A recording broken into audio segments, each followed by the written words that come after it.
Hello friends, இந்த வீடியோவில் என்ன பார்க்க போகிறோன்னா ரெசிஸ்டர்ஸ், கெப்பாசிட்டர்ஸ் அண்ட் இண்டக்டர்ஸை சீரியஸாக இருக்கிறப்போ பேரலாக இருக்கிறப்போ டோட்டல் வேல்யூ எப்படி கண்டுபிடிக்க போகிறதுன்னு பார்க்க போகிறோம். ஓகேங்களா?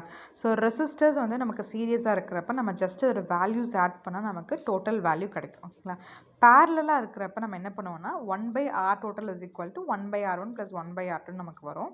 ஸோ இதை நம்ம வந்து எடுக்கிறப்ப எப்படி எடுத்துக்கோன்னா, ஸோ நம்ம அந்த வேல்யூ கண்டுபிடிச்சிட்டு மறுபடியும் ரெசிப்ரோக்கல் எடுத்து தான் நமக்கு R ஈக்குவலன்ட் கிடைக்கும். ஓகேங்களா? பட் சீரியஸில் நம்ம ஜஸ்ட் ஆட் பண்ணால் போதும். இதே இண்டக்டர்ஸ்லேயும் வந்து same as a resistance. So சீரியஸாக இருக்கிறப்ப ஜஸ்ட் ஆட் பண்ணுவோம். பேரலாக இருக்கிறப்ப 1/L1 + 1/L2ன்னு எடுத்துகிட்டு அதை ரெசிப்ரோக்கல் பண்ணுவோம். அதுதான் வந்து நமக்கு L ஈக்குவலண்ட்டாக இருக்கும். ஓகேங்களா? நெக்ஸ்ட்டு பார்த்தீங்கன்னா கெப்பாசிட்டர்ஸ். ஸோ கெப்பாசிட்டர்ஸ் வந்து just opposite of the inductor and ரெசிஸ்டர்னு சொல்லலாம். இங்கே வந்து பேரலாக இருக்கிறப்ப நம்ம ஜஸ்ட் வேல்யூஸ் ஆட் மட்டும் தான் பண்ணுவோம்.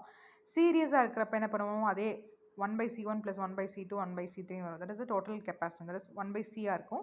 அதை ரெசிப்ரோக்கல் எடுத்தால் நமக்கு கிடைக்கும். ஓகே.